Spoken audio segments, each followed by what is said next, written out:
Across America, crime rates are skyrocketing. Murders have spiked nearly 40% since 2019, and violent crimes, including shootings and other assaults, have also increased. All the while, prosecutors are picking and choosing which laws to enforce and releasing dangerous criminals back onto the streets. Well, I think the history shows that after 50 years of voting for Democrats, 50 plus years, that we see that crime is still out of control. Criminal justice is yet another area where progressives have really taken the train off the track. Their attitude seems to be far more friendly to criminals than it is to the victims of criminals. And a big consequence of that is we get more of both, more criminals and more victims. That should not be the point of criminal justice. It ought to be to produce fewer criminals and fewer victims. You see more and more crime not being pursued and investigated, or people being arrested because of DAs and because of the pressure being put on police with prosecutions and things like that. So, I mean, there are consequences to all this, and the consequence is people are left safe, and people who are guilty are taking control of our streets. This massive spike in crime is happening amidst a nationwide push for criminal justice reform, led by the radical left, which seeks to end tough policing and mass incarceration. And this battle is being fought at the local level. If you want, nationwide bail reform, well, the odds of that passing the House and Senate is quite low. Regardless of who's in charge, it's an insane policy. But if you can control a district attorney, well, they have discretion over what kind of crimes get prosecuted and for how long, and just all, if bail is going to be set or not, and just what kind of offenses they really consider offenses. And we've seen the consequences nationwide. A major funder of these radical prosecutors is the billionaire George Soros.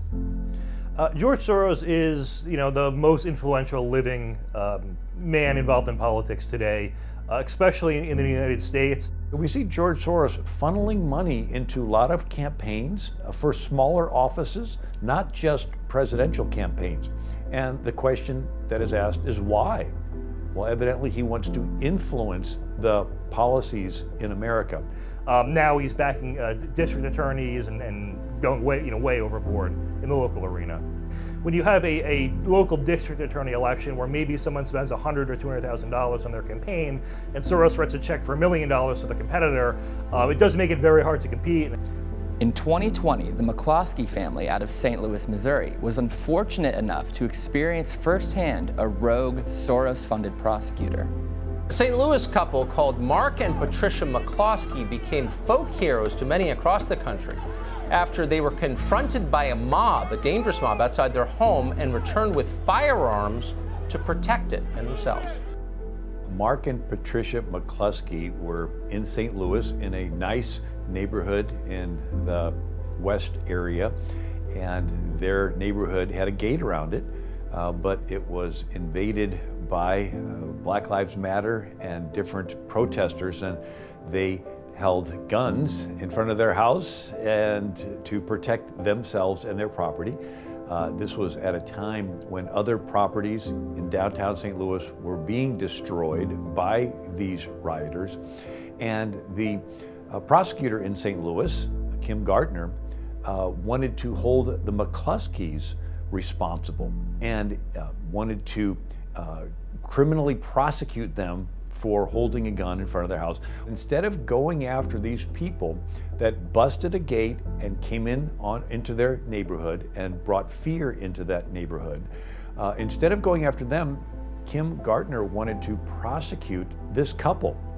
But Kim Gardner, when we zoom in on her, she received funding for her campaign from George Soros. Another Soros-funded prosecutor is Kim Foxx out of Cook County, Chicago. Her office dropped the charges on the now convicted race hoaxer Jussie Smollett after he staged a hate crime in order to garner more media attention.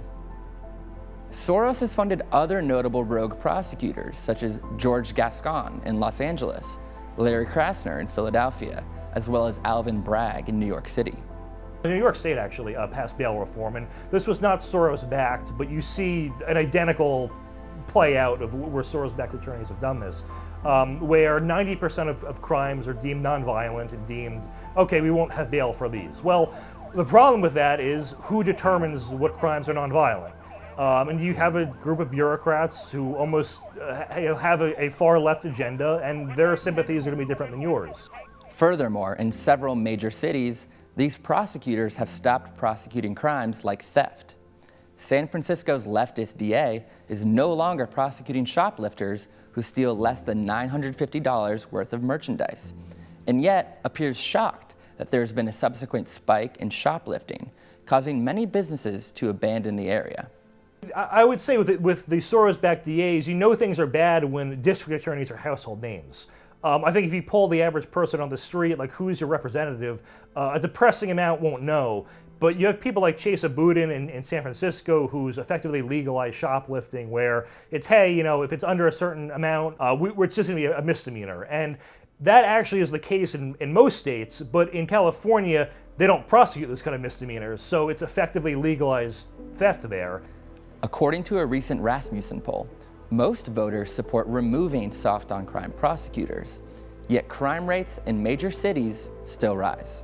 And what's remarkable, and you have some of these same people, including many of these recently elected district attorneys, who will at the same time support movements like defund police, but will have private security. You know, no police for thee, but many police for me.